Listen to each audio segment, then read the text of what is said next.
Hello. Today I wanted to talk about why lands are good. And I didn't think this would be a particularly controversial take, but a few months ago, LSV posted like the ranks of mana systems in card games he's played. And there was a lot of debate, as there always is, about lands place, primarily because of Mana Screw and Mana Flood. And while I'm not here to disagree with anyone that getting Mana Screw or Mana Flooded is a feels bad and creates a loss of agency, which is probably the main drawback of the mana system as a whole, I think it has a lot of advantages, and very few of them are actually talked about. It wouldn't surprise me if the majority of TCG players who started with other games simply don't understand all the advantages of an actual land system being put into place, especially compared to set mana systems where you are guaranteed to have certain mana drops every single turn, whether that be the like Hearthstone style where you get one added automatically, or you simply like flip cards over from a land or mana deck.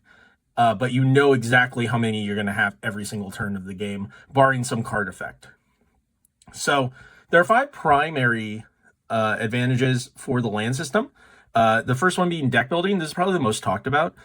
Most games have to put artificial restrictions in the actual game rules to limit the amount of tools you have. So people just don't throw the best cards in every like quote unquote color or class or however your game does it into one deck. In Magic, you are fully available to do that. It's just at the cost of consistency many times because your mana limits what you can do reasonably. Again, like you can throw all the best cards into a deck and maybe the mana will work, 20, 30, even 50% of the time. That's still not going to leave you with a very good win rate. And then there's a handful of formats where if you do this, you'll actually have a much, much higher win rate.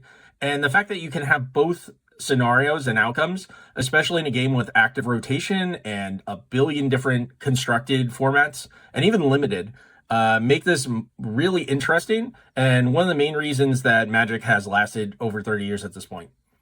The second is variance. And I think that's one of the primary ones people misunderstand. They conflate the variance with the loss of agency, which is the main problem with Mana Flood and Mana Screw. And that's the main one I want to talk about. Briefly, though, I'm just going to hit on these for the non-initiated into Magic. Limited is when you have open booster packs and build decks directly out of them. Draft, you are taking one card out of each pack, usually done in pods of 8, and building a deck out of that. And those systems almost always fall apart once you take away the land system, or they get boring far, far more quickly. Someone who played a ton of Hearthstone Arena for many years in many different eras of the game, I can contest to how boring it can get without lands. Again, not going to go super deep into any of these really except variance, but just also power scaling, much easier when you have more knobs to turn. That's just true of every game. And when you have the idea of mana pips and inconsistent mana, this becomes an easier thing to solve. As an example, you can take a look at something like this card, Cruel Ultimatum. It's got a very powerful line of text, but the mana cost is 7 overall, and that's 7 colored pips. Which makes it incredibly difficult to actually cast. And yet this was a card that saw constructed play and was in a tier 1 deck because the system allowed for it and that particular format allowed for it. In most games, you can't print something like that without breaking the game in half or costing it so highly that will realistically never see play. Again, there are workarounds, but in Magic, just the more knobs you have to turn in design, the more interesting designs you can typically make. And then finally, there's nonsense decks. And for those, it's basically like every so often, you'll come across a deck that breaks Magic's main build system, which is, lands and spells. You'll have decks of either almost entirely spells using land alternatives to mitigate that, or one-shot mana accelerators with the bare minimum of lands. Classic Belcher decks in the day only ran 1 to 2 lands as a result. Nowadays, you have Belcher, and because of intricacies in double-sided cards, you can technically run 0 actual lands in your deck while still having access to like 22 mana sources. There are also decks that have a very small amount of lands in them, like Dredge, which also just require the bare minimum to function. And I won't continue, but the whole point is, like, you can have decks with either 40 or more lands that are still functional and have been played in actual formats over Magic's history, and you can have decks with 0 lands. And that only works because of how the mana system functions and the land system functions in this game. Whereas other games, again, if you have a set mana, you don't get that same variety. It just doesn't exist. The main two, again, drawbacks of a land system are the loss of agency, which is usually called mana screw, mana flood. And I'm not here to argue that this isn't a drawback of the system. This is definitely the biggest drawback. And then the second is the cost, because it turns out when every deck needs lands, those become expensive very quickly because, again, everyone wants the best ones. Thankfully, it's somewhat manageable, but in certain formats, you can definitely see the difference in 1/3 to half your deck being tied up in essentially the mana base in terms of actual, cost. And that's very awkward to have. Obviously, that's not so much a design thing because a company can choose to reprint those lands into the ground if they want, but that's just realistic. It's just like any company that wants to make money is going to do that. And so primarily for the variance, I just wanted to talk briefly about how that creates interesting game states over the course of time. And I don't mean like a few games or 100 games. Like, I'm talking over 1,000 games you play of the same match or a very similar match, and how you can keep coming up with like new and novel board states, or board states you don't see often enough to necessarily memorize the perfect like sequence for. And that's without taking imperfect information into account. And so one of the more interesting ways to do it, I got a little draw step. There you go. Magic basically puts a lot of emphasis on the draw step and your future draws. And again, the lands system plays into that. So what you're looking for every turn is, are you going to draw a land? Are you going to draw a land that matters? You can draw the wrong land and have a suboptimal line of play, or are you going to draw a spell? And these are the 3 main outcomes to the draw step. And these can make for very different things because in almost no other game, your draw step typically doesn't recontextualize your entire hand as often as it does in Magic because of the land system. And a good example of this is with a card like Corey Steelcutter. This card, broken in many formats and just very good in others. The basics for non-Magic players, it costs 1 or red, so 2 mana. You put it into play, and on your second spell you cast each turn, you get to 1/1 token creature with prowess, which means if you cast non-creature spells, it gets bigger. This also equips to it and gives it trample and haste, which means it can attack the same turn. And basically, it's just undercosted. They had a million knobs on this to tune, and they missed on most of them. So unfortunately, this card is very busted. But it does make for very interesting decisions. First off, this kind of card is very hard to have exist in a set mana system because you're always guaranteed to draw a spell every turn. And so that already makes this card even better than it is in the Magic system. And because you're guaranteed land drops in other games, or mana drops, you always have more mana to cast your spells every turn this is in play. So you don't even necessarily have to worry about drawing the wrong, more expensive spell here. But a good example is if you have 2 lands in play, and your hand is like Corey Steelcutter and some 1-drops. So let's say I have a couple of like 1 mana spells and 2 mana spells. And I'm going to just do that. A non-Magic playing audience, you don't have to like learn other spells. But the important thing is, on turn 2, it's like you can only do this. But say we drew this, or we had something else we had to do on turn 2. So on turn 3, this is our hand. We have 2, and we don't draw land. We just draw a blank card. We draw a spell that's irrelevant to the situation. Well, now things have changed because optimally, we would have drawn a land, would have played the land, would have played Corey Steelcutter, would have played a 1 mana spell, and then we would have created a token, equipped it, attacked, and basically optimally used our mana to the greatest extent. Now, because we don't have this third mana source, we're in a pickle. We have options, and they're all different.